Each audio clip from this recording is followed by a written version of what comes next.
Good evening. My name is William Julius Wilson, and I'm pleased to provide some brief comments by way of introducing tonight's panel discussion on Clinton's race initiative. Can Clinton create a constructive dialogue on race and activism against racism? Clinton's race initiative has a special meaning for me. In October of 1995, I attended a ceremony at the White House for the National Medal of Science recipients. And after the ceremony, I spoke with Mr. Clinton, and I congratulated him on his excellent speech on race delivered several weeks earlier in Austin, Texas, the day of the Million Man March. The president responded and said, "Thank you, Bill, but what do we do next?" I said, "Well, I have some ideas." He says, "Good." He says, "Could you send me a memo on your ideas as soon as possible?" So I went home and wrote him a memorandum. And in the memorandum, I recommended that he follow the suggestion of some of his advisors and observers and appoint a commission to study, review the national state of race relations and make specific recommendations on how race relations could be improved in both substantive and symbolic terms. I stated that to support the work of this commission, he should give several additional speeches on race, similar in tone and compassion to the speech he delivered in Austin. I stated that these speeches should emphasize interracial unity to help overcome the racial divide rhetoric in this country. And I argued that the extent of the racial divisions in this country should not be minimized, but that the emphasis on racial differences has obscured the fact that African Americans, whites, Latinos, Asians, and other ethnic groups share many common concerns, are victimized by many common problems, and have many common values, aspirations, and hopes. Discussions that emphasize common solutions to commonly shared problems promote a sense of unity, regardless of the different degree of severity to which these problems afflict certain groups, I argued. I pointed out that such messages bring races together, not apart, and are especially important during periods of racial tension. I stated that he should point out, however, that in comparison with the rhetoric on racial divisions, interracial unity messages have been infrequent and are generally ignored in the media.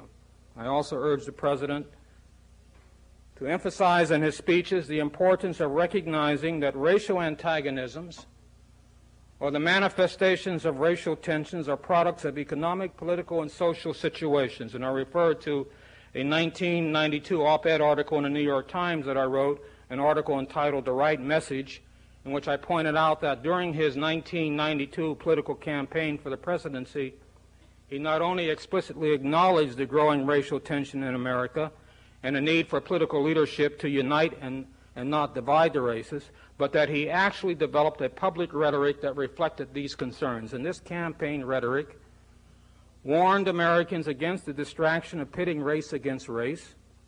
It urged citizens to associate the declining real incomes, increasing job insecurity, and growing pessimism with the complex but real sources of these problems. And I pointed out that the use of this positive public rhetoric during a period of intense racial tension enabled him to bring together antagonistic racial groups in an effective political coalition during the primary election, even in Louisiana, where a majority of white voters supported the former Klansman David Duke in the 1991 gubernatorial election. Unfortunately, the media, preoccupied with allegations surrounding his personal life, failed to record the significance of this event. And I ended my memorandum by calling upon the president to articulate a vision that promotes values of racial and intergroup harmony and unity, and that rejects the commonly held view that race is so divisive that blacks, Latinos, whites, Asians, and other groups cannot work together in a common cause. Well, although the president has delivered several speeches on race since I wrote this memorandum, I'm still waiting for him to develop and fully articulate a coherent vision that promotes the values of racial and intergroup harmony. And although he did not appoint a national commission to study and review the national state of race relations, he did launch an initiative on race and reconciliation, including a panel chaired by the distinguished historian John Hope Franklin, that will hopefully result in a constructive dialogue on race in America and ultimately improve the quality of race relations in this country. Tonight's distinguished panel will reflect on the Clinton Race Initiative. The panel will be introduced and moderated by Professor Charles Ogletree of the Harvard Law School, one of the nation's leading legal theorists, recipient of the National Bar Association's 1996 Presidential Award for the Renaissance Man of the Legal Profession, and author of several important studies, including the recently published book, Beyond the Rodney King Story. Professor Ogletree.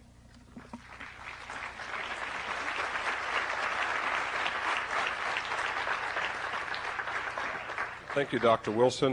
Good evening. It's a pleasure to be here at the Kennedy School at the ARCO Forum to moderate this discussion of some of the nation's leading critical thinkers about race and leading critical thinkers about every issue that touches every aspect of our lives. Before the discussion begins, I want to give you a little bit of the ground rules. They will each briefly introduce themselves, and then you will hear from Les Payne, one of the founders of this group, about a brief history of the Trotter group. We will launch into a discussion, a dialogue on a range of issues. We will then come to you, the audience, for comments, criticisms that you may have, and then the panel will have the chance to make some concluding remarks. And the idea here is to get beyond just the superficial issues and the niceties and to get to the heart of some of the issues that continue to divide us as a nation. First, I'll have the panelists start with my right, and they are not seated in any ideological order, so I just want to make that clear. I had to make that clear in the back. Introduce themselves, and then we'll have Les Payne say a brief remark, and then we'll start. My name's Louis Duguid. I'm an associate editor and metropolitan columnist with the Kansas City Star. I'm Loretta Green. I'm a columnist at the San Jose Mercury News, and I write a general interest column. Norman, pick up the other microphone. That's one right there. I'm Norman Lockman. I'm the associate editor of the News Journal in Wilmington, Delaware. I'm a syndicated columnist. Some of you, and maybe not some of you when I look at your ages, remember me. I was the State House bureau chief at the Boston Globe for 10 years until 1984. Good evening. I'm Adrienne Washington. I write a column for the Washington Times.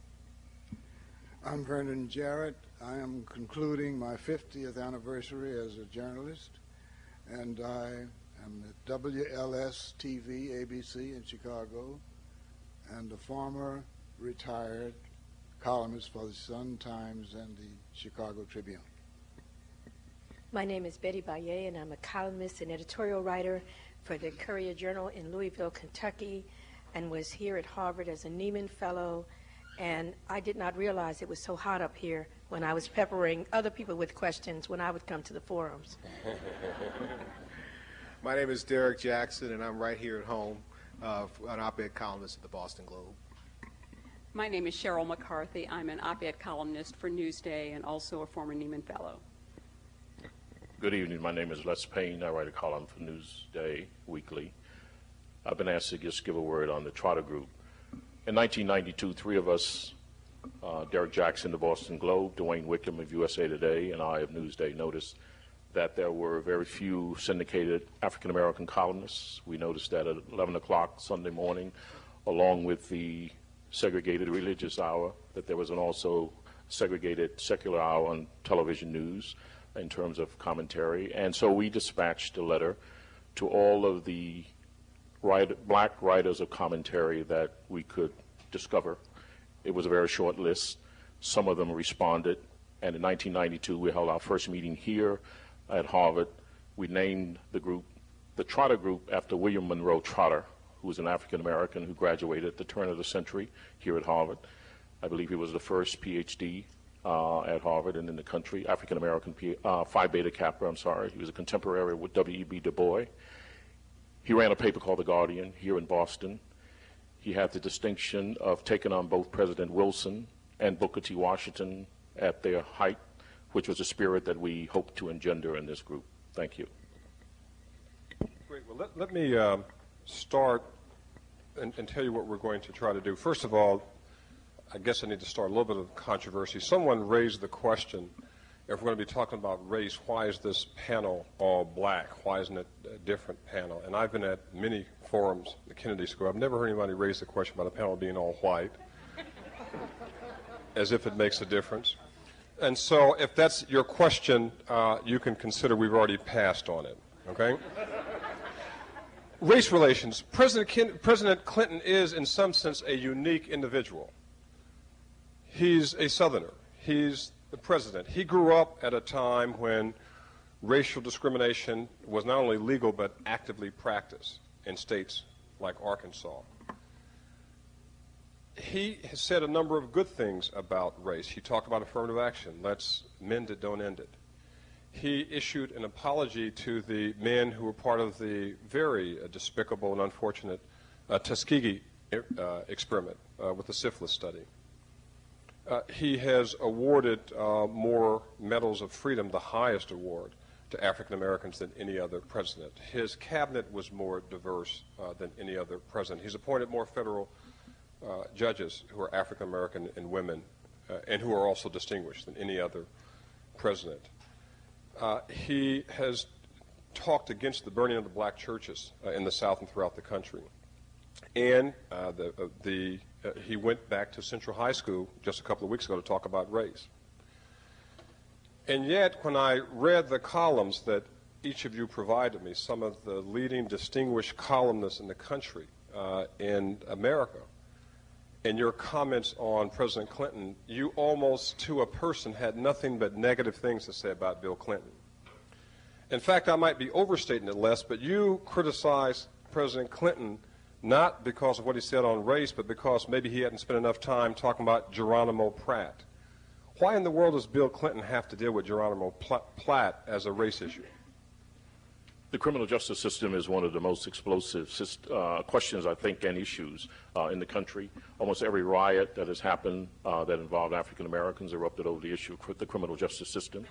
I think that the case of Geronimo Pratt represented a highly questionable example of a miscarriage of justice, and it was an issue that I thought the president should have been aware of when we talked to him a day after Geronimo Pratt was released from prison, and I thought it was one that the nation itself must come to grips with insofar as the political prisoner issue is concerned, insofar as the criminal justice system is concerned, insofar as the massive building of jail houses are concerned, and the warehousing of people, I think, of questionable culpability in some cases. And what could he say? And what did you expect him to say that he didn't say?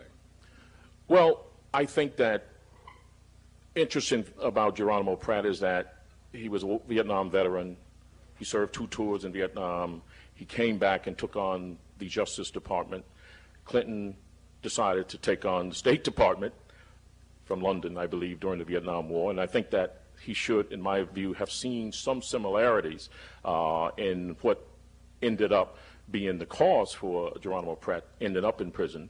But beyond that, I thought that with Amnesty International and even The Economist magazine raising the issue, I thought that the president should have been versed enough to at least let us know his opinion. Yet when we, the Trotter Group, visited him in the White House and put the question to him, his answer on the day that Geronimo Pratt was released was that he did not know enough about the issue to comment at all. That sounds like an honest, truthful answer. It perhaps was an honest, truthful answer, but I would hope that the President of the United States, as well-read as he is, as steeped as he is in the racial problems of this country, he should realize that this is a massive problem that deserves his attention. Ms. McCarthy? You're asking me about... Or just your comment about what he just said. You know, there are, with each individual, there are some issues that are more important to them than others. Geronimo Pratt is not a subject that I've written about, but I agree with Les that discrimination and injustice in the supposedly criminal justice system is a very important issue, and why not speak to it? It's not a burning issue with me whether the president speaks on that or not. There are other issues that are more important to me, but I can't agree with Les. I'm not going to disagree with him on Okay. that. Mr. Duguid? I write on prison issues all the time. I go into prisons when I'm asked to come and speak and try to motivate the men. There's a new spirit that's involved in the prisons, particularly after the Million Man March. Those men got up for the whole thing, watching it on television, just the same as the men did who were at the movement.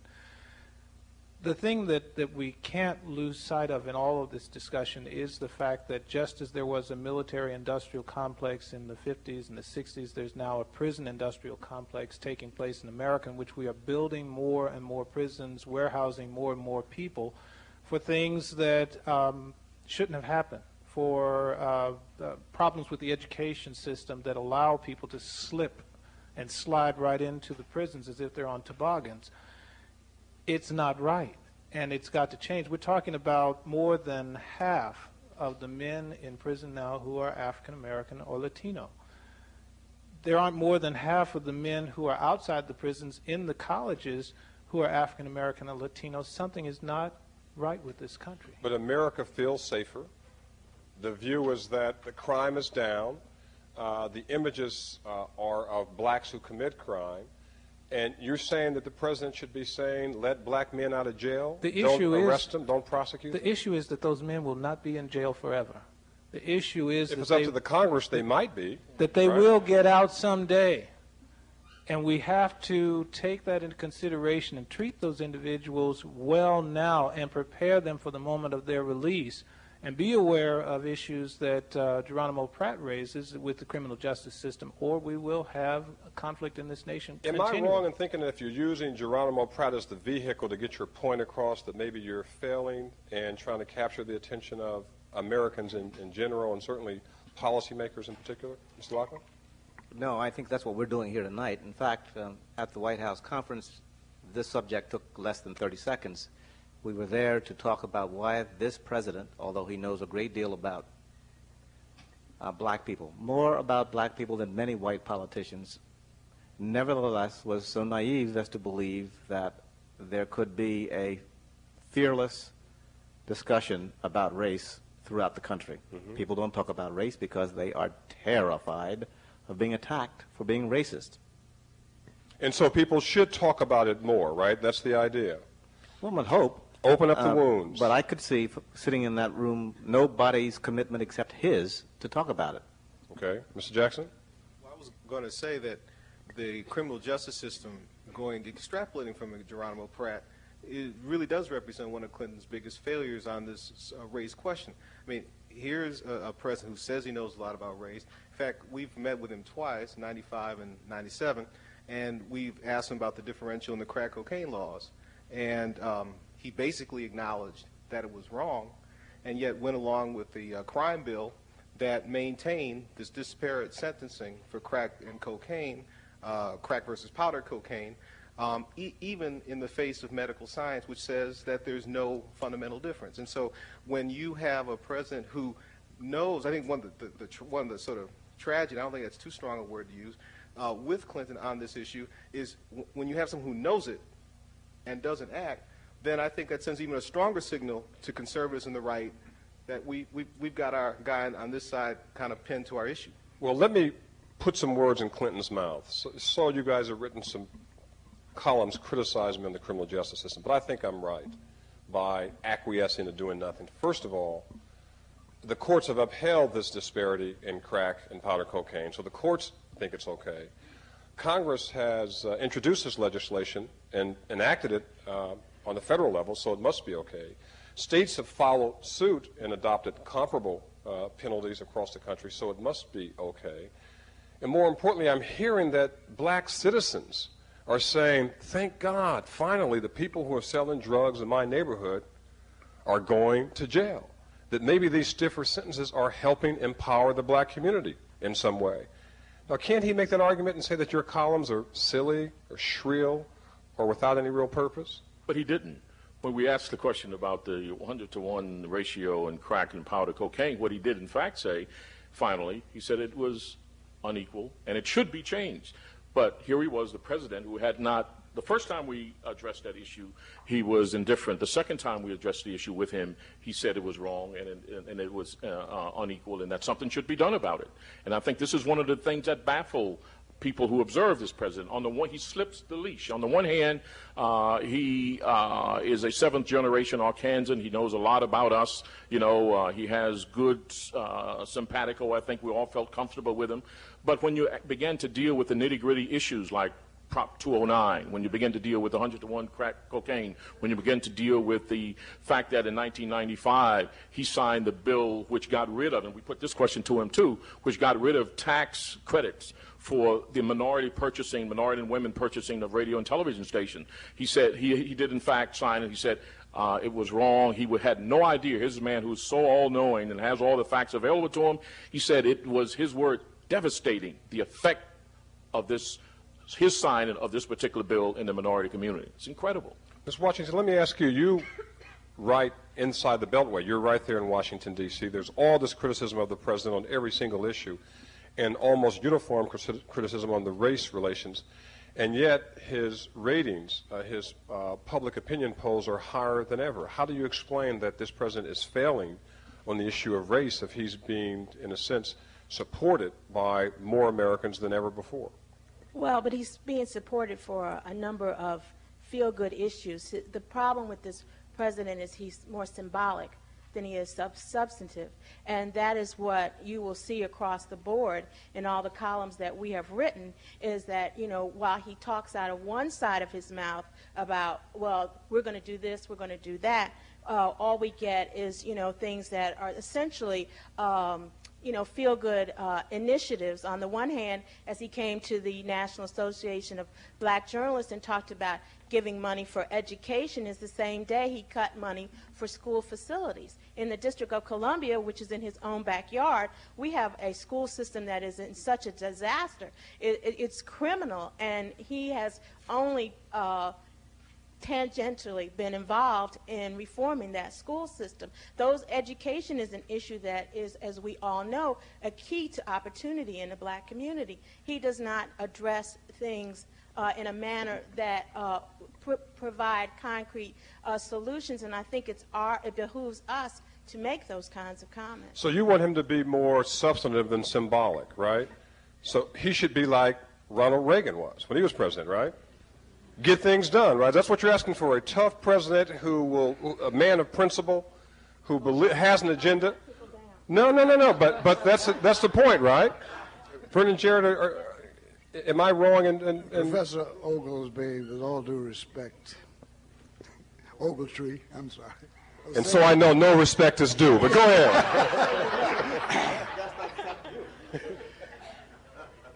The reason you're hearing this criticism from black journalists is because we blacks have been put in the position that some of our predecessors were placed with Abraham Lincoln. As you probably read time and time again, Frederick Douglass referred to Abraham Lincoln as a silly man.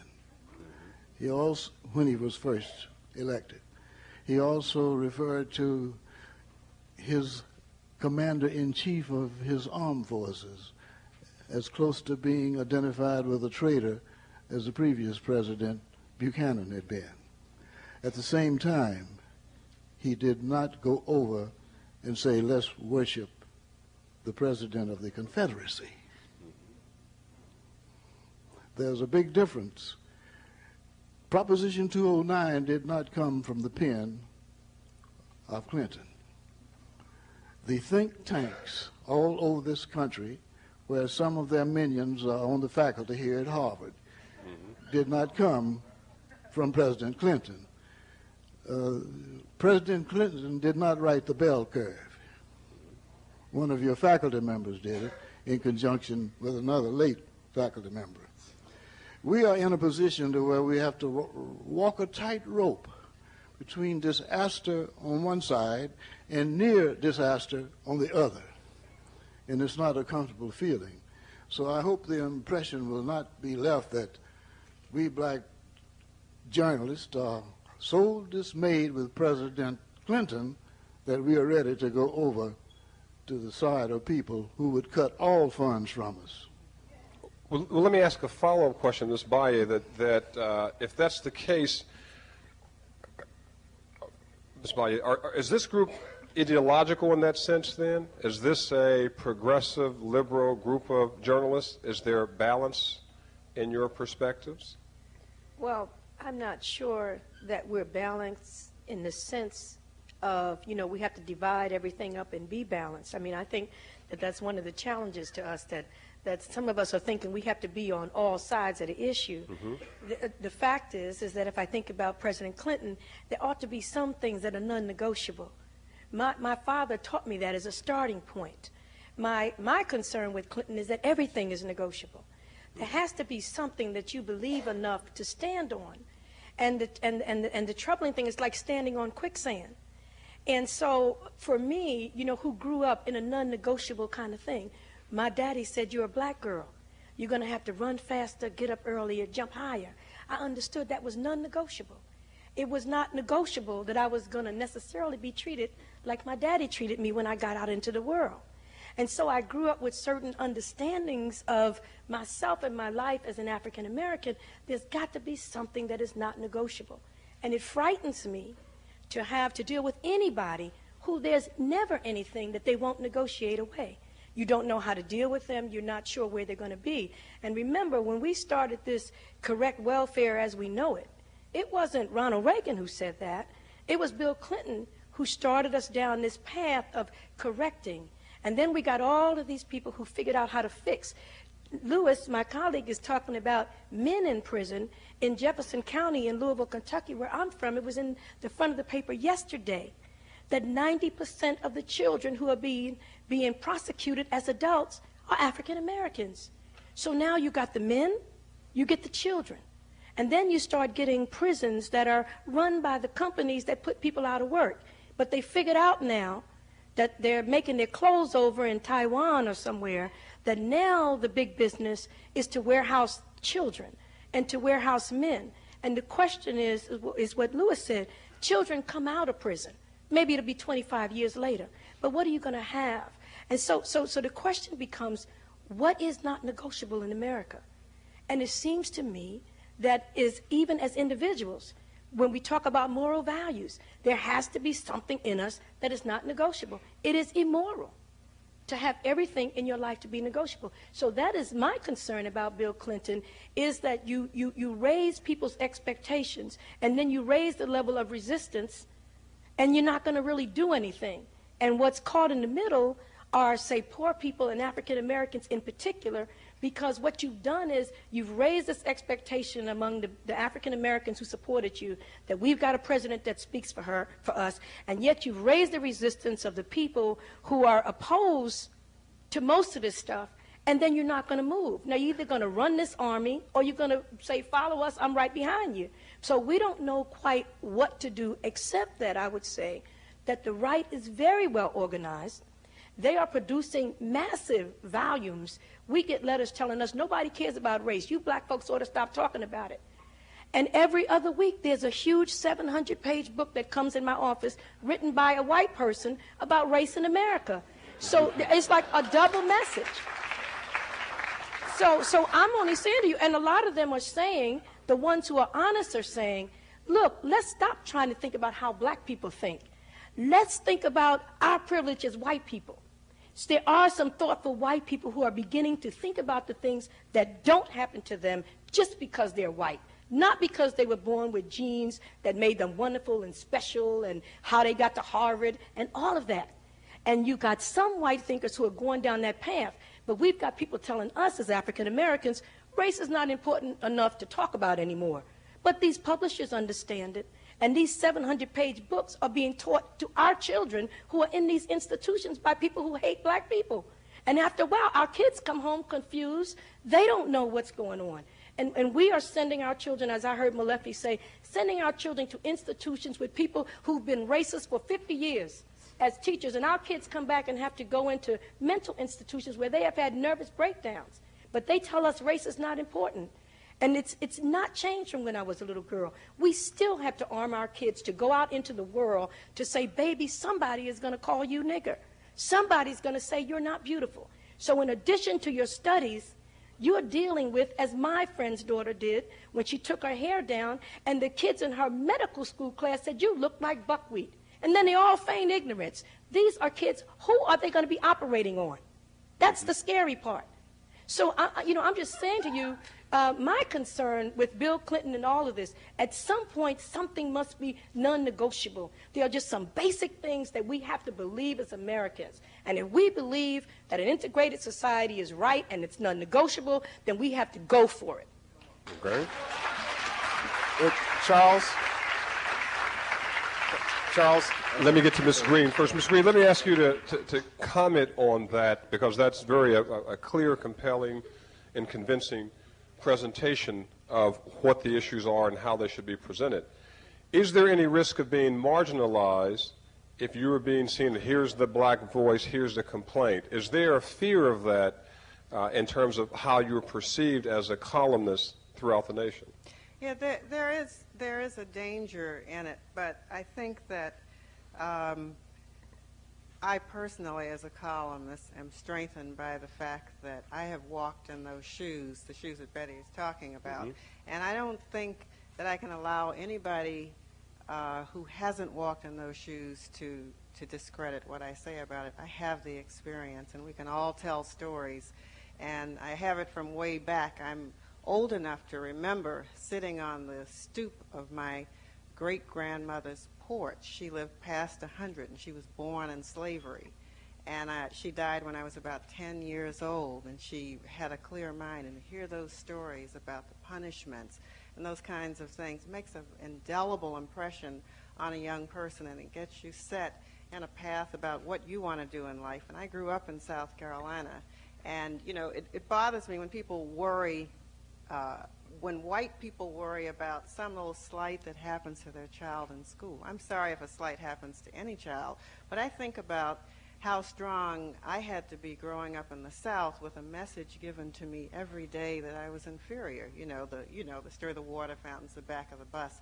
But I had parents who told me that I was as pretty, as smart, as clean, and that had the fact that I couldn't go into the park didn't mean that I was inferior.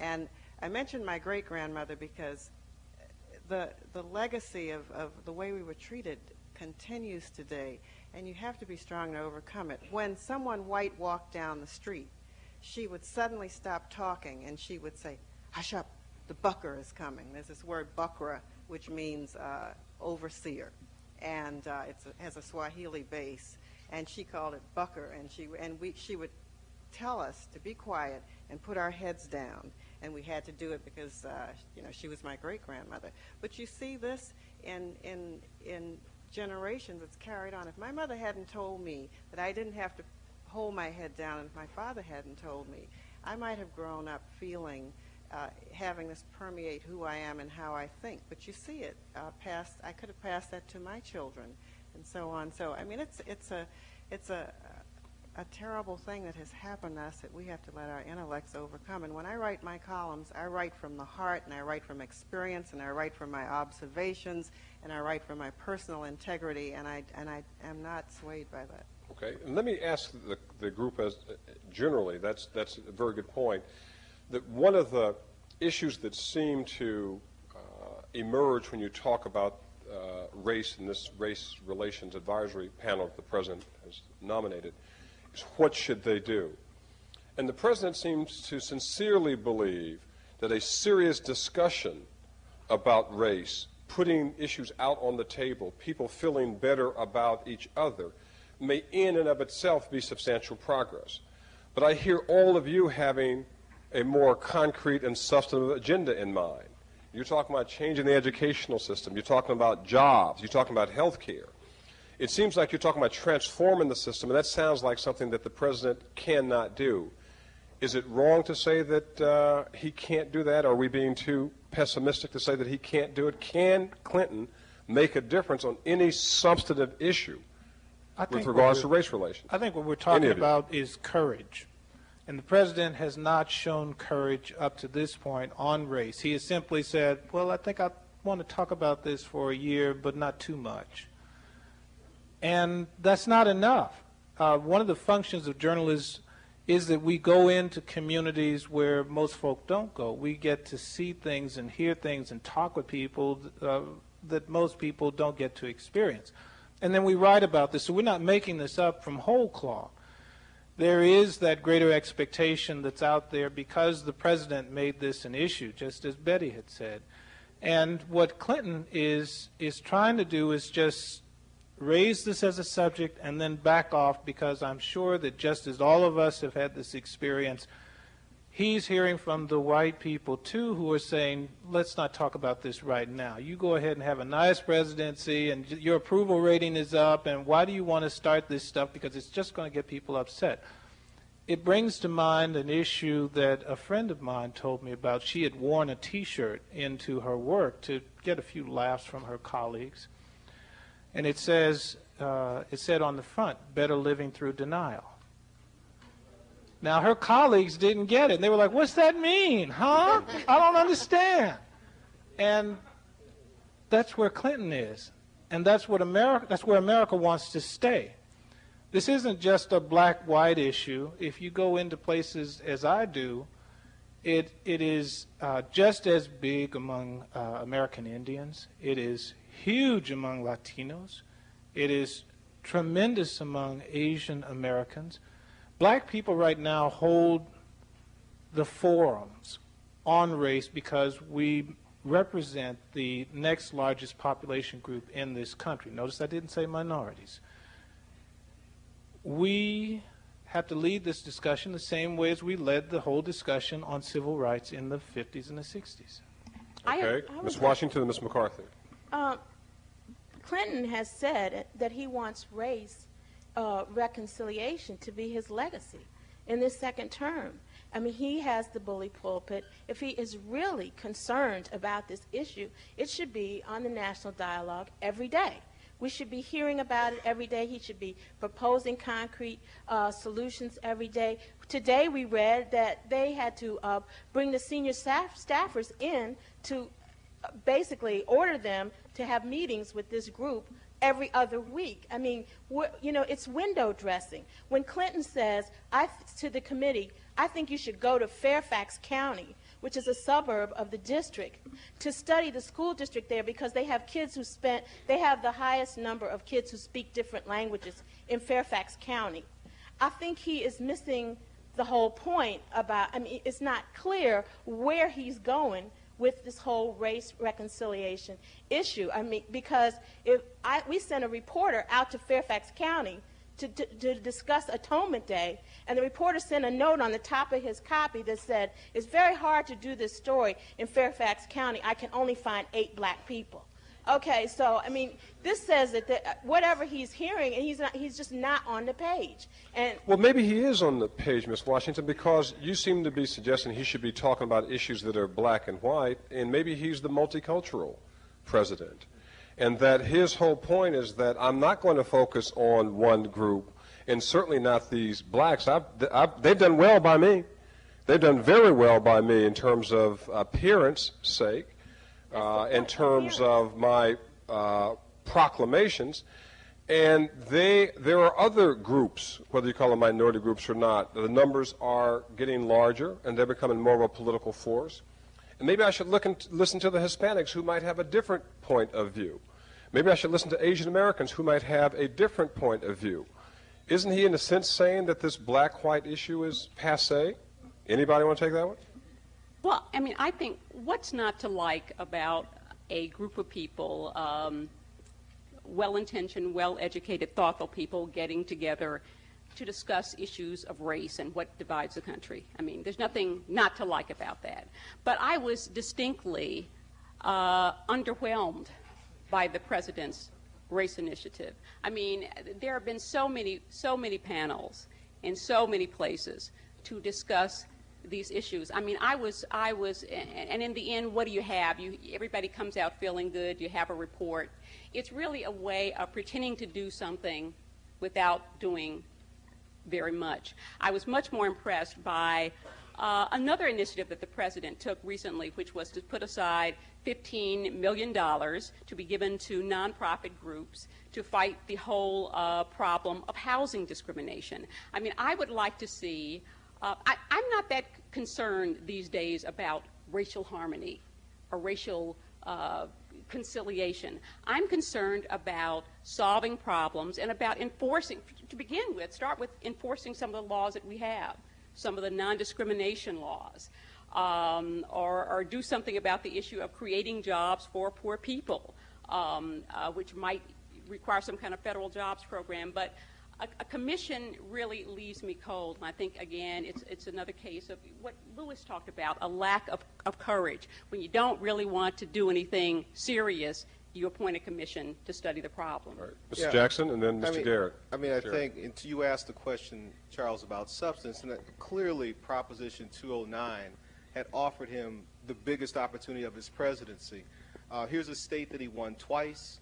It holds 1/9 of the nation's population, and is in fact probably it is the closest thing we have to this multicultural kind of thing. And he blew 209 for two reasons, not just the simple reason he was quiet. His quiet came in the face of a proposition that evolved out of virtually complete myth and lie, which is to say that the anti-affirmative action thing came with no statistical evidence whatsoever, no evidence whatsoever that which the bottom line of which was black people are taking your jobs and taking your college spots. And Clinton, we've asked him this in the Charter Group as well, but he stood by as Ward Connolly and the Board of Regents at Berkeley and all the other people drumbeated this thing to the point where it took on a life of its own. And when you have a president that can stand by and watch the myths and the lies become real, a law, then, I mean, the evidence is there of something that he could have done out of substance. I just want to have Well, he will say, I've spoken out publicly against 209. I've spoken publicly in favor of affirmative action. I gave my race dialogue speech in San Diego and embraced this idea of diversity. What more concretely do you want me to do? Well, I'm just the president. What do you want me to do? First of all, he gave the speech in San Diego after 209 passed. Mm-hmm. Second, he did not do anything of substance in the campaign trails leading up to the vote in the last 3 weeks of the vote.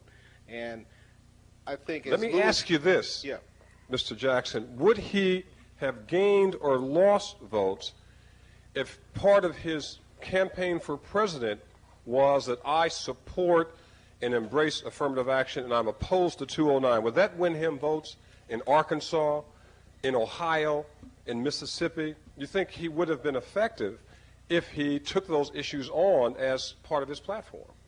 If he had attacked it not on the basis of challenging the facts, if he had laid it out concrete, I think frankly. But you know, you're going to say, Mr. President, are you for or against a race-based policy?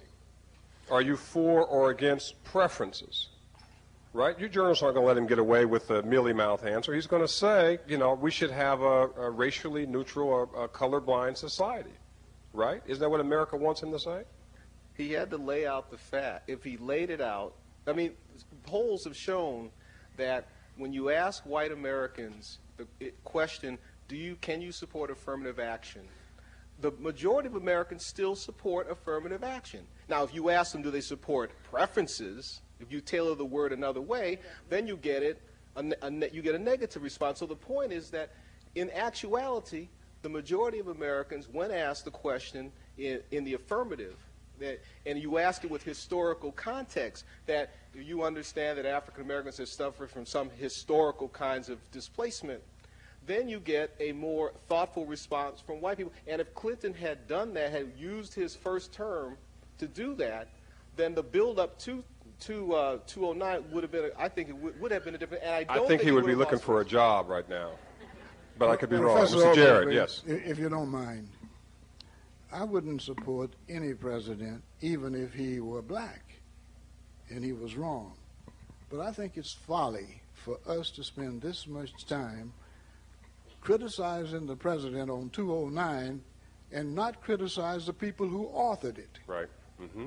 The people who wrote it, the political party whose leaders endorsed 209, wrote 209, and probably coaxed a few black faces to get up and shout 209. Mm-hmm. What about those voters who supported it? Now, you see, as an African American, maybe it's because I've been around too long, I've had to look at what's underneath and also determine who my real enemies are. Mm-hmm. President Clinton is not the supreme enemy. Okay. He may be weak in some instances, but I've got to concentrate on those individuals who have made decisions, who live in high places, hold professorships at major universities, who have made a crucial decision. They have decided that our black youth are beyond redemption, that black people were shortchanged by God in mental equipment. And they've decided that maybe the best thing to do is not invest any more money in public education, build jails. Mm-hmm. So is this not a fact that the jail complex industry is becoming one of the biggest in the country, while we have schools in Chicago that are about to fall down? Is that not true? Well, somebody has made a decision that we can't do anything about these Negroes or these Negroes, and in private, these niggers. They have said that, so let's get our men of academia to explain it, like Charles Murray and Richard Herrnstein of Harvard, to write a book on the bell curve, saying in effect that there's nothing you can do about these people. We got a problem here. These are surplus folks. We don't want to exterminate them. It would look bad, especially in the wake of Hitler. So let's put them in jails, but above all, let's get one thing straight in our minds. There's nothing you can do to save them. I thought Charles Murray was through when he wrote his book, but I picked up this magazine the other day on the newsstand, and here he is again. Can I read one? And here you are about to promote his bad ideas. No, I want to tell you. Don't do what Murray says, but let me tell you what he says. Go ahead. Let me tell you what this man is saying recently. He's talking to the right in this country, right wing, capital R. The right must state forthrightly why it thinks that a free society that tolerates large differences in outcomes is preferable to an authoritarian society that reduces them. But though the answers may be different for those of competing political persuasions, the challenge is common to all white folks. It is time for policy analysts to stop avoiding the reality of natural inequality, a reality that neither equalization of opportunity nor a freer society will circumvent. In other words, for my sons and my grandchildren and all the other little black children that are less fortunate, nothing can be done for you. This is not new for academia. Harvard brought Louis Agassiz here in 1848 to preach the same sermon from Germany. 1848, go back and look at who the racist anthropologists were. And this is not just Harvard. You've got think tanks all over this country where you have men, some black, being coached and honed and groomed, and from India, and groomed, and they got some in the media who have coined words. The media did this: special preferences, special privileges, which white people have enjoyed all of our lives, and they can't stand 30 years of a few black preferences backed by the law. This is a critical thing because this happened before. Look, 20 years ago, another scholar said this. A scholar who once walked around the square here. You ever heard of Edward C. Banfield? 20 years ago, he wrote a little book called The Unheavenly City. Now listen to what he's saying about the lower class. And we know who Banfield is talking about. The lower class individual lives in the slum and sees little or no reason to complain. We love it. We love what we're getting here. Features that make the slum repellent to others actually please him. This is Mr. Banfield. Then he went back and wrote another book that was going to improve on it 4 years later called The Unheavenly City Revisited. And he said the same thing 4 years later. And here is brother, my dear brother, and you know what that means, brother Charles Murray coming back 4 years later. Listen to what this brother came back 4 years later and said. However, much of the violence is probably more of an expression of mental illness than of class culture. The incidence of serious mental illness is greater in the lower class than in the others. Moreover, the nature of lower class culture is such that behavior that in other classes would be considered bizarre seems routine. Are people prepared to explain a new kind of genocide, and I don't like it. I think, if I may, I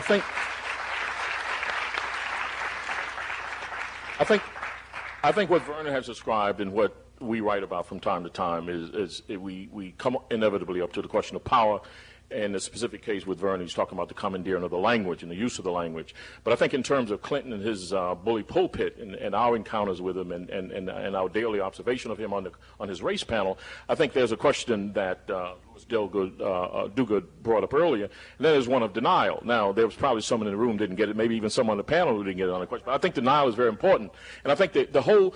For instance, when we talk with him and when we write our columns, I mean, white America is in total denial about the question of race. And I think Clinton could start there. He should direct the panel to start there. There is an assumption, for instance, I've only met, and I've lived not as long as Mr. Jarrett, but I've lived a while, quite. And I have never in all of my days, and I was born in Alabama, Tuscaloosa, and grew up in Hartford, Connecticut, and now live in New York. And I have met, in all of that time, only one person, white person, who said he was a racist, and that was J.B. Stoner. I called him once on a story when I was a young reporter, and I was fully armed to kind of not set off his traps, and I was asking him about the bombing of the church in Birmingham, which was being reinvestigated. And so I asked, about that, and he said, and I said, well, Mr. Stoner, what is your philosophy? And he said, white racist. And I was, my pencil broke. I said, well, maybe I didn't hear him right. I want to make sure I get it right. I said, well, how was that again? He said, oh, yeah, you heard me right. White racist. And he said, and you're probably one of them Jews, aren't you, from New York. Now, he's the only person I've heard that is a racist. Now, in addition to that, I think that what we're talking about with Murray and Herrnstein and others is that everyone says that racism exists. I put the question to Clinton when the Trotter Group met with him. I said, Mr. President, words to this effect. I said, I'm from New York. And the only racists in New York that I'm aware of and that the media is aware of are Jesse Jackson, Louis Farrakhan, Leonard Jeffries, an occasional columnist or two. Those are the only ones in New York. And I said, now, everyone in New York will admit that there's racism in New York. You have admitted that there's racism in America. Mr. President, other than, who is the Louisiana, David Duke, so I want to disarm him of that. I said, other than David Duke and Furman, name me a single white racist. And he said, well, I don't want to name any. However, I don't think that I included Jesse Jackson, too, as being a racist. He said, I don't think Jesse Jackson is one. And he left it as that. Now, I think that America is in this position. They do not. In other words, everyone admit that it exists in theory. It exists at 30,000 feet, but it does not exist on the ground. Name some. The only ones that I'm aware of, the only ones that are perpetuated in the media, are some of the ones that I've named. And the thing that we come inevitably up against, I think that if you look at our columns over a period of 5 years, we'll find some people defending one or another of people who are our most popular, in some cases, heroes. Johnny Cochran, you have to defend him. Michael Jackson, even with some lyrics, you have to defend him. Nelson Mandela has to be defended against anti-Semitism. We have to defend all of these people. They're named, drugged out, one by each. And there's not a single white person. Maybe there's someone in this room can tell me, where are the white racists? Name them. Thank you. Well, we're starting the testimonial. Who's next?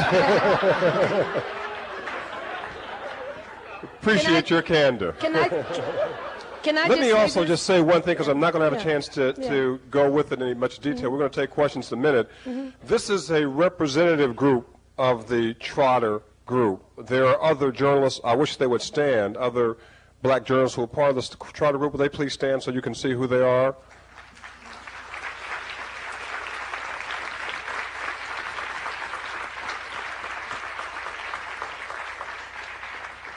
And let me just say one other thing. We're going to take a few questions from the audience. There's a microphone here.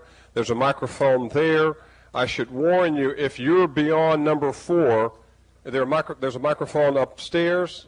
If you're more than the 4th in line, just sit down. We're not going to get to you. It's not going to happen. But if you were the first 3 or 4 at any of these 4 microphones, we'll get to you in just a minute. State your name, and then we'll go to it.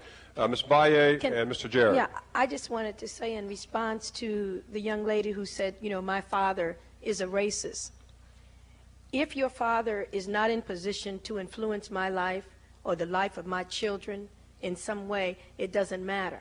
A racist college professor, a racist personnel director, a racist, the person that can make the institution work against you is when it matters. I don't think that we're ever going to erase from every individual the feeling of racism if that's what they want to possess and burden themselves with. But, you know, one of my colleagues gave me a note to talk about my thing about the dysfunctional family. And some people talk about, well, why do you black folks talk about race so much? I think a part of it is because we know white people so well. And out of all the other groups that we can talk about multiculturalism, we are the ones who've cleaned your houses. Our mothers came home and brought intelligence from your houses.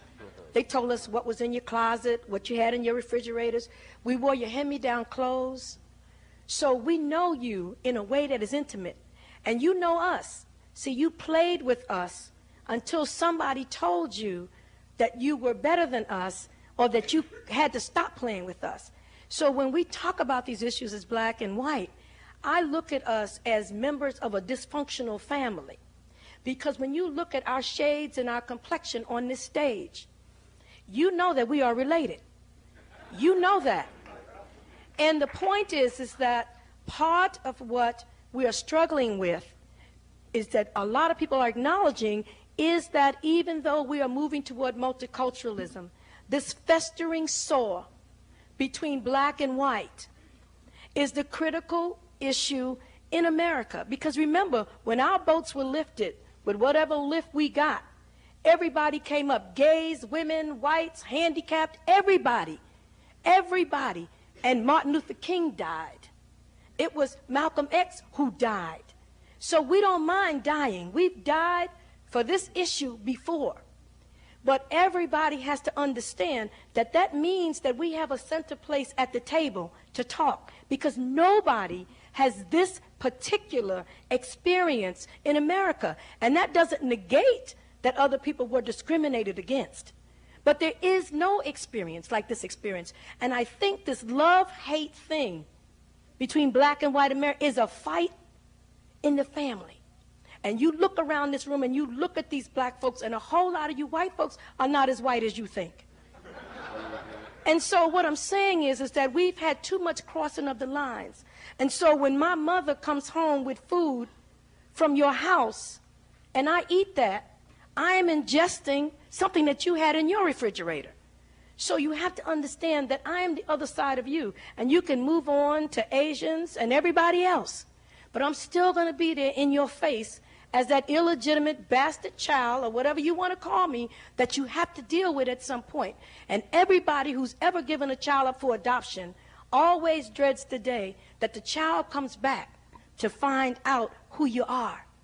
And the question is, are you going to be ready for your children to come home? And, you know, that's just, I mean, when I say dysfunctional, it is because I think that we are the ones who have to battle this out. And when we come up and we benefit as African Americans, everybody else will, because we have set the standards and people have learned from us. I have Puerto Rican friends in New York who tell me everything we learned about the movement, we learned from you. We developed it. We suffered. We died, and we didn't mind. And now the quietest people you hear on affirmative action is white women. The biggest beneficiaries of it have little to say in defense of something that had put them in this institution, on these faculties, on these staffs, and now they're telling themselves that they did it all by themselves. And we better look around here and think about all of our middle class status, our daughters who are lawyers now, our daughters who are doctors. That was Dr. King. That was Malcolm X. And therefore, you have to remember and speak up when it is time to be spoken up for, and not this empty feminist rhetoric that does not take into account how you have benefited from affirmative action too.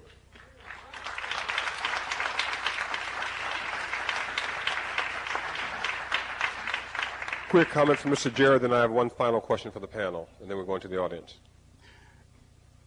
I want to say this as one of the so-called elders in the journalistic tribe, that I have an enormous storehouse of confidence that things can change and will change if we look at it sensibly and understand that much of the racism that we experience in this country today is not natural. It is not innate. It came out of a set of economic circumstances. The first slaves that were brought to this country didn't come here because some white people said, oh, look over there in Africa. There's all those black people. Let's brutalize them. It didn't happen like that. They wanted some free labor. And I suggest that all of the Harvard students here in particular go back and read Du Bois' PhD thesis, where he points out the economic influences of the continuation of the slave trade and slavery. The cotton gin, the spinning jenny. Then somebody comes up with a steam engine. You put them together and you need somebody to raise some cotton. And who was the most available, most abundant? Black people. They wanted to work the hell out of indentured white people in this country, but they couldn't have enough. They tried the Indians. The Indians knew the territory too well and escaped. So what do? You go to Africa and get some people. Don't let them stay together where they can cooperate and speak the same tongue.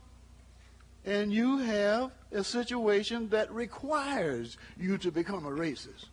If you are intelligent, educated, and above all a Christian, you got to explain why you would burn somebody's face, why you would put a brand on a black woman's breast, or why you would castrate a man, or cut his toes off, or cut his tongue out. You got to explain that. And what's the best explanation? He ain't a human. He's of a lower order. Go read Apostle Paul. Go read Matthew. They talked about slavery. They talked about masters obey their, servants obey their masters. So you keep on and you build it up. And when the South becomes 75% non-slave holder, you got a lot of white people to convince. You got to have a lot of white people convinced that slavery is right, because slavery was impoverishing white America too, except a handful of slave owners. 75% of the people in the South did own slaves. So you got to convince the 75 so they can run in that wheat field in Gettysburg and get the hell blown out of them to maintain a system that was keeping them down. Now, if you read Du Bois, if you read much of the material that has had something to do with economic determinism, you don't have to go whole hog. You can see why today our biggest fear are not those people who have some kind of racism stuck in their craw from birth, but non-racists who are insecure. White America today is insecure about the future of this country. White men are being laid off. Been in the company for 40 years. And right when I want to retire, I've got a master's degree. I've been vice president of this. I've been in charge of that. And so now they merge. Travelers just took over Solomon's. 2,000 people got to go. And those people are not going to go around here being interested in black folks. Don't ask them to go out here and march in no affirmative action picket line. They say, hell no, I got to think about myself. And I hate to bring it up because it's partisan, but when you think about America's foreign policy, what's the other one? NAFTA. A lot of people are wondering about the future of this whole country. White men are insecure, not just about black folks. You got to find somebody. And women, they are insecure because they are not sure about the direction of America. Some of the enemies that I have experienced as a journalist were white liberals who saw me as a threat. And then they didn't become racist out loud. They just acted like racists. And the test of the pudding is the eating. Okay. I have a couple of two quick questions for the panel. Anyone on the panel can answer. The first, and we've spent a lot of time on Clinton because that's the main issue we were talking about tonight, given the limited time that we have. Is it possible that Clinton has not embraced this issue with greater enthusiasm because he was not in a situation that Lyndon Johnson was in? That is, the death of President Kennedy. He was not in a situation after the death of Martin Luther King when there were riots in the street, in the sense that Carl Rowan has talked about the coming race war in America. Clinton has boasted about this. It's a great initiative precisely because it's in a time of peace and tranquility. Is it the fact that there is no pressure, internal or external, that makes it easier for Clinton to not be substantive when it comes to race? Mr. Duguid? You know, just before a tidal wave hits, there's a pure serenity, just a total calm. I think what Clinton is looking at is this incredible growth in the black, Latino, and Asian populations in this country.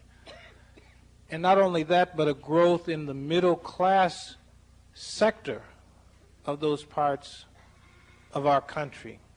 We've talked about the least of us, and now we need to talk about the most of us. And I think that Clinton sees that charge coming and building and snowballing. And it behooves him to get in front of it rather than be crushed by it, for the Democratic Party to get in front of this wave of people that will have needs and concerns and desires and who do have money to feed the political system. And so for him, it is politically smart now to make a statement about race and starting a discussion on race. He's not a man who doesn't see that very clearly. He has to see it, and he has to know what the outcome will be if nothing is done. Okay, and one final question for each of you very briefly. Since this is a rare gathering of so many distinguished journalists. See us now because they're trying to get rid of us. Right, well, that's why I'm giving you a chance. This might save your job. And that is, can each of you identify an issue that's kind of important to you that this audience may not read in the New York Times or in the Washington Post, but are there issues percolating locally or nationally or internationally that each of you just want to say a word about something that you have found that's kind of important that you bring to the debate that we won't read in the papers or won't learn about unless we read your columns? Les Payne. Education, but more specifically education. I'm concerned about what is a very troubling, almost endemic sense among white teachers in particular of low expectation. I think that low expectation on the part of teachers, white editors, white supervisors, white executives, white CEOs, I think contributes and lead to the manipulation of rewards and punishment, and I think influence performance. And then you turn right around and you look at that performance and say, see, there it is. And that is a system which is insidious, it is entrenched, it is one that looks at the results without looking at the causes of those results, when any, Skinnerian behaviorist knows that when you manipulate cleverly these kinds of rewards and punishment, when you have the power, you can influence performance. And I think that is the insidious system that we're up against at almost every level, not just those we are talking about, but also the environment in the newsroom in which we work. Okay. Ms. McCarthy. I'm really concerned about the amount of ravishment that racism continues to have on the black psyche, to the extent that we become so distracted by it, by the need to point out the racism that is all around us, that and so obsessed by it and feeling so oppressed by it, that sometimes it leads us to take ourselves out of the competition before the game has even begun. And so it's the fact of that racism and the fact of our internalizing it that keeps us from doing the things that we need to do. I mean, I think there's almost always a way to get around the racism to achieve your goal, but that often we are very distracted by it, and that we as columnists, one of our goals is to not deny the racism that is there, but to find ways to point ways for our people to get around that racism and get to the goals that we say we want to get to. Okay. Briefly, Mr. Jackson, and all around. Issues concerning wealth, the continuing wealth disparity in this country that have not been talked about to any particular extent and will not be alleviated by any feel-good kind of stuff. The fact that the legacy of forget even just slavery, but post-slavery legacy of government-supported discrimination has led to a point where even if you got to sort of a point where people say, you're my equal today, the fact of the matter is that in terms of passing on your financial legacy to your children, even, in fact, very few African Americans are truly middle class because net worth is minuscule compared to the net worth of white middle class folks. So I think one of the things that trying to bring to the table in that discussion is the fact that there are still many hidden ongoing issues of institutional discrimination in which you might not necessarily you can find the culprit, say, oh, there's the racist, but there are issues that have to be dealt with by by all people in order to truly get into some sort of equal situation. Ms. Bio? I say that we have to pay attention to the children. I'm still concerned about this 90% of African American children being tried as adults. One of the things that we know is if you cut them off at the root, you certainly don't have to worry about education or any of that. If you are understanding that at 13 or 12 that you can put them in jail for life or whatever, that they are at that age, we have figured out beyond redemption, you don't have to worry about any other investment in them for the rest of their lives.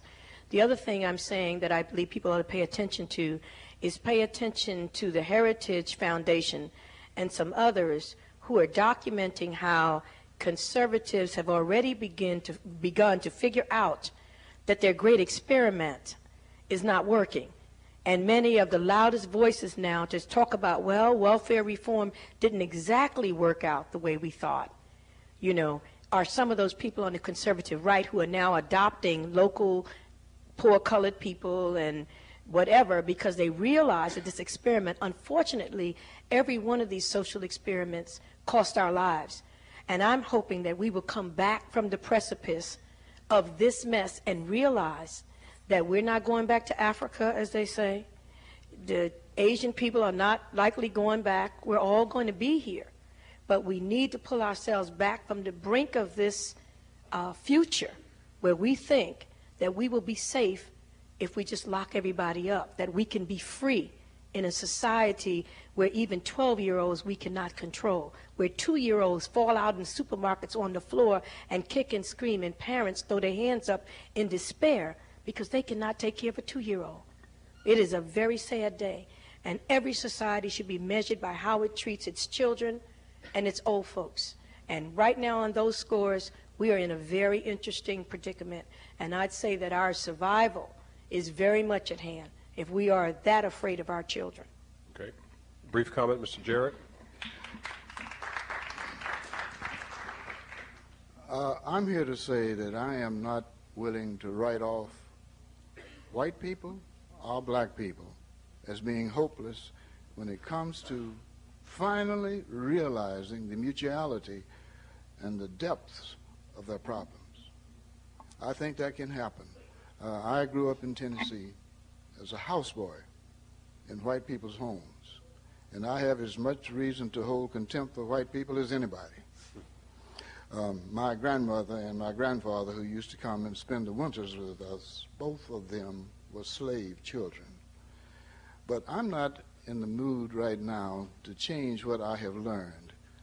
I can remember when I go back home to Tennessee and watch a football game when I couldn't even walk across the campus at the University of Tennessee, couldn't buy a ticket to see the Vols play. Now they've had 2 or 3 quarterbacks and the place is filled. I saw a picture of Governor George Wallace kissing the black homecoming queen at Alabama. Anything can happen. Ms. Washington? But the point I'm about to make here is that I don't want black people to feel that they don't have to do anything but point the finger. 18% voter turnouts in some of our cities got to go. We've got to read more and talk about our history. It's a disgrace that the 200th anniversary of the birth of Sojourner Truth passed and no black people celebrated. I think that we have to look internally, not lose confidence in ourselves, and at some point trust maybe the God-given good judgment that there will be enough white people to realize that my interest and theirs are not as remote from each other as they may think. Ms. Washington? I would ditto everything that's been said here, and one of the things that I write about a lot is where I feel we have universal issues, where we have some common ground. I'm frequently writing about culture and how we relate to one another.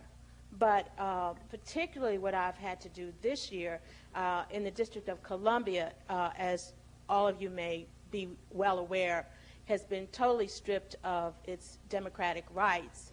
And it's a very practical example of racism, overt racism. And I have written over and over again about the hypocrisy about democracy when in the nation's capital, in the capital of the free world, the people in the District of Columbia have no voting rights. They are taxed without representation. And I have been on that tear this year, and I will stay on that tear.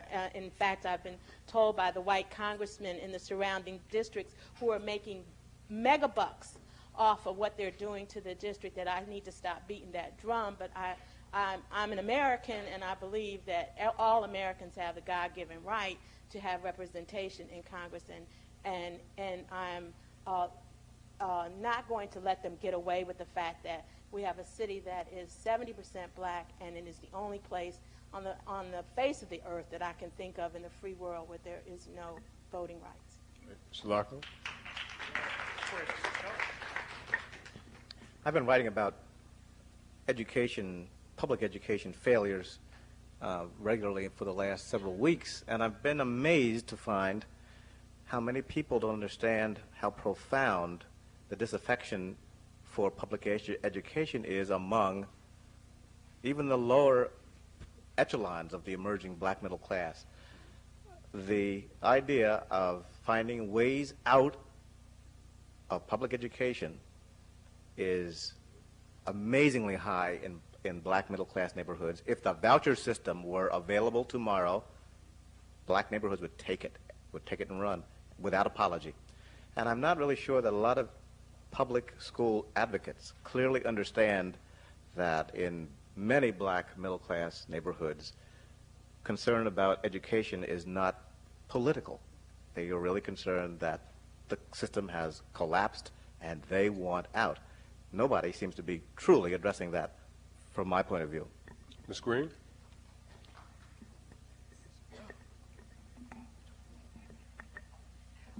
One of my great concerns is that after more than 30 years as a journalist, we're still reporting the pathology of the black community. And, you know, certainly where there is wrongdoing and where there are bad things, we should report it. But where there are good things, we should report it. And I think that all of us here make a great effort to do it, but we're, our numbers, our percentage is very small. And so I'm hoping that in the next 30 years that I'm a journalist, that I'll see people report life when there is life, report us as people. It's very hard to live your life as something different and unusual. I mean, I think that a lot of times we're treated like biological specimens to be put under glass and peered at, when basically we just like to be citizens, free to pursue whatever we pursue. And yet the way our communities are covered, we're always reporting the pathology of the community rather than the fact that black people live and love and succeed and fail and have children and have jobs and do everything everybody else has. So I hope that in my lifetime I'll see that change, and that's one of my goals. Mr. Duguid? I have to confess that I worry about all of us, all people of color, all people in this country. And the thing that bothers me most is the way our children are growing up in this society. I remember as a kid when I used to get into fights before I realized there were better ways to communicate aside from using my fist in my face, that if you weren't able to identify the person who was going to hurt you, if you didn't see a punch coming, then you would desperately be hurt by that sucker punch that would double you over. And that's what I think is happening to our kids. Our kids are being lulled into a false sense of security. Everything's all right in America. There's no racism. We don't need affirmative action. Conservatism is good. And then they go out into the world. They leave our secure homes and they go out and they're slaughtered. And the pieces are what we are picking up. That concerns me. That desperately concerns me. The other thing that really bothers me is the inaction on the part of President Clinton and the administration. It reminds me as we prepare for the 30th anniversary of Dr. King's death next year, of his words to us, and that is that wait almost always means never. We're being asked to wait again. Thank you. All right. We'll take quick questions from our panelists here. State your name and your question. Thank you. My name is Maria de Lourdes Teodoro. I come from Brazil. What I would like to ask is, am I allowed to say something before my question? Very quickly? Yes. Very quickly. Well, it happened to me to write a letter to my president, Fernando Henrique Cardoso, in November 1995, when he was just elected president of Brazil, suggesting to him policies for combating Brazilian racism. And I think a lot of things have been happening since then. He created an interministerial commission to take care of Afro-Brazilians matters, problems. And I know that he is very much interested on what President Bill Clinton may be doing on race. So I am particularly delighted to hear you. But I want to state my appreciation, particular appreciation, of Betty Winston Bay positions on this matter, and some other of yours, but I did take note of her positions, which I share deeply, and I think are very important. And during the 60s, it was very important for you, everything you have done on race. And unfortunately, we were under a dictatorship since 1964, so we could not very much know what's going on here. Today, we can. We are quite a democratic country, and it's extremely important what is going on the United States, that since 1922 is extremely important for Brazilian society and culture. So I would like to ask you as journalists if you are aware, even if you are black people, because you are black people here suffering harassment and oppression and etc. from parts of your society that is white, but for me, Brazilian black woman, you are all Americans and you are all powerful, and it's how you are for my Brazilian society, even white, even the white part of it, of course. And I want you to know that if you don't know, that you are very powerful for us. And I would like, as they are going to visit each other, etc., I'd like to ask you if you know how important it is for us, black Brazilian, that you get aware of our reality, and how can you, be influent on our society, on racial matters here, because you are kind of a model for Brazilian society. Thank you. Okay. Anybody want to take some? I know Derek's done some international work, but what about the idea of your columns going further than your neighborhood and your city and your state, but addressing the issues of race in a much more global way? Ms. Washington? We don't. I write a local column, essentially, and so I don't get to do a lot of that, but I recently went to Australia and was able to write some things about the Aboriginal problem there and related that to what was going on here. So I'm not familiar as much with Brazil, but on occasion you do get to spread your wings a little. Take on something. Another quick comment? You're right about the United States being held up to the world as being the model for freedom and justice and power and the dissemination of wealth. And we do, in this country, recognize that fact that America is a world leader. However, America can always do better. America can do better by all of its citizens so that it is not a situation of hypocrisy. When you come here and you hear discussions from us talking about the inequality here, whereas the America that you know overseas is one in which everyone is supposed to be equal. We're treated better abroad as African Americans than we are here in our own native land. And we could all cite chapter and verse many different times on ways that that's happened to us individually. America is supposed to stand for freedom. If none of us are free as people of color, as women, if some of us are held down, then that freedom is a lie. And we want to tell the truth. We as people of color have to hold America accountable to all of the things that are promised to us by the greatest documents in the world, by the greatest government in the world. Otherwise, it's not real.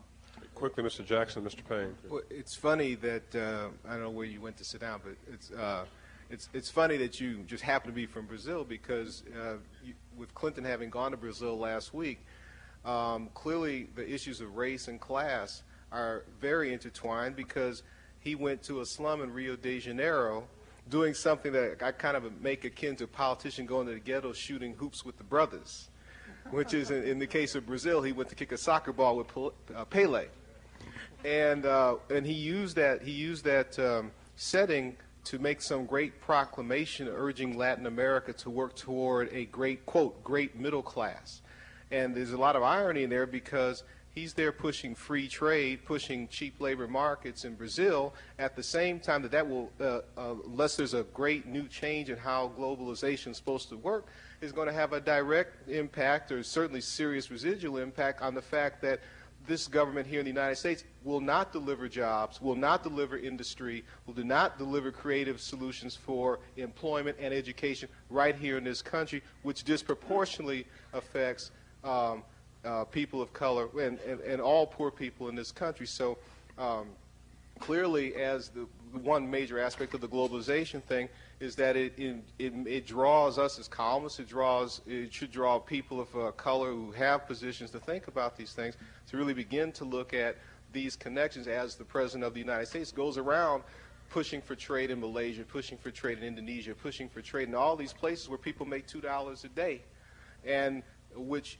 under the current way globalization is done means that nothing comes to folks of color disproportionately in this country. Mr. Payne? Yeah, earlier we had, the Trotter Group had a quite thought-provoking dinner speech by Dr. William Julius Wilson. One of the points he made, if I'm correct, is that there was a period in recent American history in which the notion that there had not been progress, the promulgation of the notion that there had been no progress, had a blowback effect.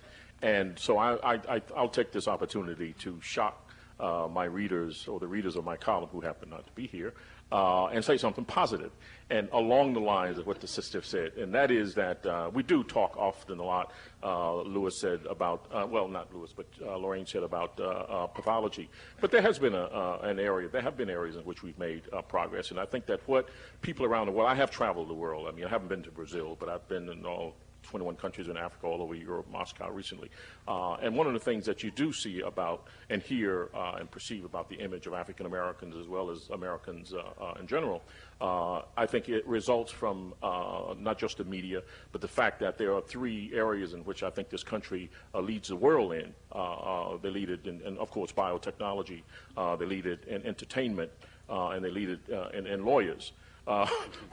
African Americans don't do all that well in biotechnology, although they're coming on, and don't do particularly well, I think, in lawyers, although we have a distinguished one here, Mr. Ogletree. But we do extraordinarily well in entertainment, you know, and that's not a negative, Vernon. So don't start twisting. That's a positive. That's a positive. You know, and I think if you look at the Forbes Fortune 500 and look at their top 40 entertainment, you will see that for whatever, if you say we're 10 or 12% of the population, you'll find that 25 and sometimes 30 and more % of those top millionaires are in entertainment. And I think that that is a good thing. And I think that, too, is an image that can be used to promote and to explain some of our situation here, and not just the pathology. Most of that comes from Oprah, right? Michael Jackson, Michael Jordan, on and on. All right. Next question. My name is Ebony Bridwell Mitchell. I'm an MPP 1 student here. I'm hoping that after my question, some of you may be able to give some concrete suggestions for me and some of my classmates. And I guess I'm beginning with the assumption that the conversation that we're talking about having about race is enough to counter some of the strategic moves that are being made to perpetuate the problems that you're talking about. And my question, which is critical for me, considering that I sit in classes every day with the next generation of policymakers that guide most of the problems you're talking about, is how do you begin to have a conversation about race and racism when people are so fundamentally afraid of talking about race at all? And not just white people, black people are fundamentally afraid, and all people who have interests related to race are fundamentally afraid to question the truths that they believe are reality and begin to question themselves, what they believe, and the way the world really is. I'm not really sure how you begin to have a conversation like that, and certainly how you be able to reach some type of solution together when people automatically set up boundaries to the conversation as soon as you open that topic up for discussion. Okay. Who wants to take that? One respondent. Well, just quickly, I mean, I think with what Skip Gates, Cornel West, Dr. Wilson, and others are doing here, I'm rather, astonished that at least the issue is not more easily approached here than, say, where I went to college, the University of Connecticut. Okay. Quickly, Vernon Jarrett, and quickly, Well, Ms. Green. I feel a little sad that it's happening in your generation. I find that really distressing because, and I think that you have to not allow there to be boundaries, but because we won't solve anything without communication. You have to talk about it. And I think people are simply fearful of the topic because none of us wants to feel that we are racist in any way, and everyone is in some way. And so I think it's a fear more than anything else to let go of some beliefs that we hold about each other back and forth. So I would encourage you to open the dialogue if you can. May I suggest to you that the people who don't want to talk to you now, one day will need to talk to you. And make sure that you are prepared to talk based on your ancestry. Something you should know that your ancestors have prepared you body and soul to take on almost any kind of contingency. If you have studied the history of your people, you should be ready to take on anybody. I remember a few years ago when one of the most celebrated athletic directors in the history of the Big Ten made this statement: I haven't invited the black basketball players to our Christmas holiday tournament at the University of Chicago because I don't want them embarrassed. They are innately not structured. The muscular structure is not for basketball, and they don't have the temperament to play basketball. Well, right now they're tackling basketball players and giving them $120 million for a few years to play for them. One day they're going to need you, and just make sure that you are prepared and knowledgeable for whatever contingency is going to face. You can't make people talk to you, but one day they're going to have to talk to you if you're ready. Let me get the next question up here. Is there someone on the left? Anyone? Okay, on the right? Yes. Hi, my name is Jeremy Weinstein, and I'm a student at the Kennedy School. And first of all, I want to thank all of the distinguished panelists for coming here to speak with us this evening. I want to ask a question about, a lot of attention has been placed in this discussion on the failings of President Clinton's leadership. But at the end of the conversation, in the concluding remarks, one of the panelists mentioned that it was important also to talk about black leadership in the 1990s and in the next coming century. There was a debate at the law school 2 weeks ago between Cornel West and Randall Kennedy. Randall Kennedy repeated his assertion that he made in the Atlantic Monthly that black leadership, black civil rights leadership in the modern era has fundamentally failed, and that they have not begun to push for a national identity that is all-inclusive and that has things that are non-negotiable, like I think Betty was talking about. Cornel West shot back in the debate that it's just not possible to move in that direction, that we can't move past race-based identity at this point because white people are not going to show up at a march in New York against what happened to Abner Louima. I was wondering if you could comment on the future of black leadership, and if black leadership is going to move in the direction that I think many of you supported, which is what Randall Kennedy is saying about building a national, inclusive kind of identity. How can that be done? Can I just say, one of the things that I think that we have to do, and I love Cornel West, and I don't always understand Randall Kennedy, but I will say this, is that sometimes we have to get beneath Randall Kennedy and Cornel West, as much as you love them, are not the only black people you need to talk to or listen to about leadership, because sometimes we surprise America. There is stuff going on below the radar that is not being paid attention to. I'm not dismissing the academics or the scholars, but lots of times, by the time, who made Randall Kennedy a leader? Who says that Cornel West is a leader?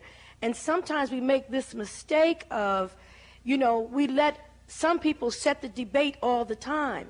And a lot of this stuff is getting into polarized conversation about right and left politics and Democrat and Republican, as if that is what black folks in the street are really talking about. You see, for us, the issues are beyond the simplistic designation of who's a black conservative and who's a this and who's a Republican and a Democrat. Essentially, if you scratch black people, we are basically conservative people. We are socially fairly conservative, which is why we haven't killed more white people, Because most white people that I know, when they are honest, they will say to me, if we were treated the way you were treated, there's no telling what we would do. So certainly, as much as you've seen, we have turned on ourselves. I'm saying, I don't know exactly what Cornell and Randall were arguing about black leadership, but I would suggest that you cannot sit here at Harvard and know who it is. You really do have to stretch out and go to Roxbury and come to some of the places and find out. Go to the Million Women March next Saturday and see the sisters who will be there. I assure you, Maya Angelou will not likely to be given a poetry reading. It is some grassroots sisters from places in Louisville like Smoketown, the sisters whose children are dying in the street. And you don't get to hear about the leadership of these sisters in the projects. So I guess what I'm saying is the debate about leadership is somewhere up here. We've got people telling us that Farrakhan is the leader. Farrakhan is a fundraiser. Farrakhan raises funds. And there are other people who are leading in the community. So what I would hope is that we stop looking for always somebody to lead black people, because they are many people. And that if, in fact, you stretch out from the Kennedy School and go out into the community and ask your own questions, you can, figure out who the leaders are. And a lot of them are not people who are standing up reading poems at the inauguration, who are not on television. And a lot of those women who will be in Philadelphia next Saturday are not the sisters that you're used to seeing, but they're the ones whose kids are dying. And they're the ones whose children are being failed in the schools. And they're the ones who don't write books. And they're the ones who many of us interact with and try to give them a little bit of a voice. So I'm saying, don't look for like famous, black leaders. Martin Luther King was a leader and Malcolm X was a leader, because every time we've had some singular leader that could be identified, they have been killed. The unwisest thing we could do is to have a black messiah right now. Let me take Philip Martin. We only have time for just two more quick questions. Philip? All right. My name's Philip Martin. I'm a Nieman Fellow, 1997, 1998. Okay. And first I'd like to just talk about the whole issue of institutionalized memory. In so saying, I'd like to welcome all of you, but particularly Vernon Jarrett, Norm Lockman, and Les Payne, who inspired my journalism career in part. And I just want to make that acknowledgement. Thank you. Very important. The whole notion of the past informing the future is central to me. In that sense, when I look around the world and you see Germany over the past few years acknowledging its horrific past, and you look at Japan, even now, to some degree, a very small degree, coming to grip with its past, and even France this past week, coming to grip with its anti-Semitism of the Vichy period, and so on and so forth, it makes you wonder, why has the United States not dealt forthrightly with the issue of slavery? And my question to you is this, and I'd just like to add that it seems like our institutional memory of slavery is formed by roots. It seems like our memory of slavery is informed by people like Dinesh D'Souza, who said that slavery was benign, and by folks black journalists recently from the Washington Post, in a book called Out of Africa, who had the nerve to say that he thought it was a good idea that we were taken out of Africa and into slavery. How important for this racial initiative that Mr. Clinton has initiated is confronting the issue of slavery and, in that sense, our institutional memory? May I try to answer that? Briefly. I'll do it as briefly as I can. Let me say that the journalists will be around for a few minutes, because we'll take one more question. They'll be around if you want to. Professor, you're taking my time. Well, I'm going to give you your full time. Well, in fact, I'm not going to give him his full time. I want you to know that Vernon Jarrett will be back at Harvard speaking at the Saturday School program this spring. And he just brought one of his, where's that folder? This is his Harvard folder, but he has tapes from W.B. Du Bois, Paul Robeson. There is no better historian that I know who is alive, who can tell you. You would think he was back there with Frederick Douglass when you hear some of his stories. So Vernon Jarrett, he was. I'm sorry. I'm just passing on what your peers are saying. I'm hearing that from around the table, right? I heard he was back there in the early 1900s. I heard it was 1875. I'm just telling you that they said you knew Lincoln personally. That's not my beat. But He will be here as part of a program in the spring. We will send notices over to the Kennedy School, and we hope you'll have time with him, not only his presentation, but we're going to have dinner with him, and he will tell us some stories that will knock your socks off. I don't play the dozens. So. Dr. Jarrett, go ahead. May I suggest something to you, young man? And I brought this along. I want you to buy Frederick Douglass's book, Narrative from the Life of Frederick Douglass, an American Slave, written by himself. One paragraph will explain a lot of the intellectual sellouts, not calling any names, that you're going to be faced with. Frederick Douglass grappled with one question that annoyed the daylights out of him. Why is it that most of the slaves that he knew, not most, but a large body of them, had become content? You see, Frederick Douglass escaped from slavery almost 160 years ago, longer than that, 170, on September the 3rd. And he had a hard time explaining why he couldn't get some more to go with him. And this is how he defined a contented slave. Now just think about some of the people who are being projected on magazine covers and who are being propped up at think tanks to write columns and getting $20,000 for speaking engagements, who are black. Douglass, I have found that to make a contented slave, it is necessary to make a thoughtless one. It is necessary to darken his moral and mental vision, and as far as possible, to annihilate the power of reason. He must be able to detect no inconsistencies in slavery. He must be able to feel that maybe slavery is right. And he can be brought to that only when he ceases to be a man. And there are individuals in all societies, white, black, what have you, who have ceased to be men and women. Well put. We can't get an answer to the question. Either you can raise your hands, whichever side you agree with, or say you can't answer the way. How many think that we need a public apology on slavery of this panel, if you would raise your hands and say yes? How many would say no? And how many thinks it's complicated? Okay. All right. Final question. Yeah. My name's Matthew Fagan, and I'm honored to be here tonight, but I do have one question. I get a lot of the feeling that the panel's not happy with Clinton's actions so far. And at the same time, we're reminded, particularly by Mr. Jarrett, that there are people out here who are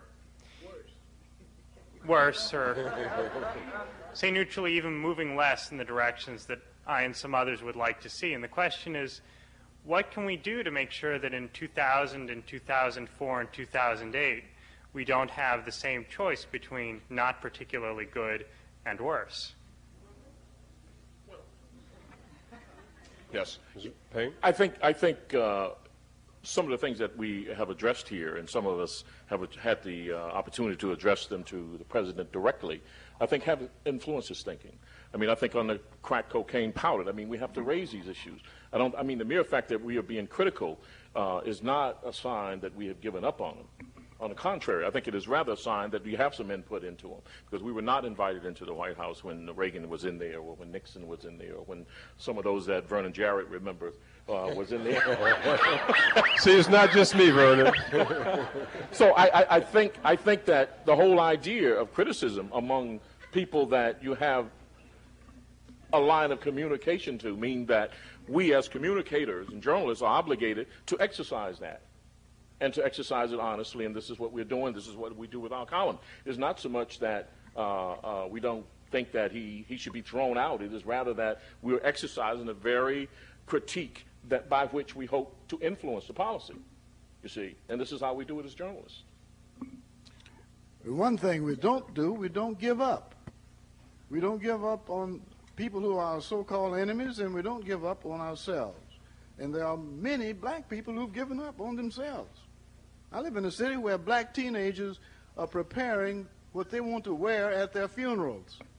13, 12 years old, 14, I want my casket to be this color, and I want to have this on my head, and I want this type of earring when I'm dead, meaning when I'm going to be killed. There are people who have written off life. What do you think a dropout is? And then they look on TV and see all sorts of complicated inventions of white folks. And they say, maybe I am inferior. I'll never admit it, but I'll take it out on somebody. This is a serious thing. Don't give up on yourself, and don't you turn out to be like some liberals who, when they get older and in big positions, sound just like the enemies are today, because that does happen. I've had too many problems with people who say, I marched with Martin, meaning Martin Luther King. Yes, I was in Alabama, but now I am against affirmative action, special preferences and preferential treatment, all of these expressions coined by my generation of journalists who are white. I hope you'll take yourself seriously, because you'll have a beautiful life if you stay like you are. Final comment, Mr. Jackson. I think to try to answer your question, the reason we're up here talking about this issue is because one of the main reasons is because no one else in our craft, our white colleagues, basically don't do it. Particularly from the liberal end of the discussion. You've got plenty of conservative white commentary on race, but the so-called liberal or progressive has not been as forthcoming, and which gets me to say is that I think it will change. The choices will change. Somebody up there asked about black leadership, but the fact of the matter is it won't change until white leadership, really identifying itself as white leadership, comes to the fore in this issue. We asked Clinton in the Trotter Group, he's over his presidency and as a campaigner has made a point of you could extrapolate showing up black people in black people's houses. You might remember Sister Soldier showing up, talking about Sister Soldier in front of Jesse Jackson, regardless of what you think about Sister Soldier. He also spoke from the same pulpit that Martin Luther King gave his last speech to wish out loud, if King were alive today, he would say, I did not die for the right for black people to kill each other. And he's had these moments where he has used his bully pulpit to make examples of black people for what purpose can be talked about some other time. We asked him, when were you going to use your bully pulpit to talk to white people in a very obvious way about their responsibility to end racism? You can talk about 209 or whatever, all that stuff. And what was telling about it was that same week we were there interviewing him, this was in 1995, the Washington Post had 4 days in a row, page one, about the racial attitudes of Americans that was so screwed up that white Americans believe that the majority of black people, the average black person does better economically, educationally, than the average white person. And we asked Clinton, did you read this? Page one, 4 days in a row. He hadn't read it. And he admitted he had not read it. And so the change that you were asking about really will only come, I mean, we're here, we're critiquing it because we have to live it, we have to see it. As James Baldwin once said, I'm a witness to my time, and in various different ways, we're witnesses to our time. But the solution has to be a much more holistic solution, which will really involve coming to the fore of white leadership that really speaks to white Americans to dispel the myths and the lies that have fueled the issues of affirmative action, and the fact that much of the white fear, some of it which is justified through the economy, a lot of it, huge amounts of it, are completely illegitimate based on old-fashioned racial fear. Let me say this in conclusion as we end tonight. First, thank all of you for coming, but also to offer a real special thanks to not only the columnists who are on the panel, but all those who are in the audience and who are part of this forum.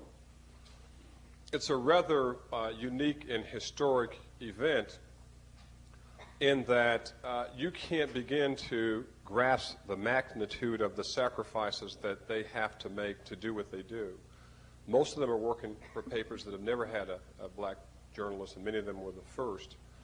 Many of them, perhaps all of them, have had questions about their columns, about whether they're objective and whether they're too concerned about race or poverty or education or welfare or housing or whatever it might be. They come here to this city and look at all this wealth and this prestige at Harvard, and they do so at their own expense. They're not getting paid to do this.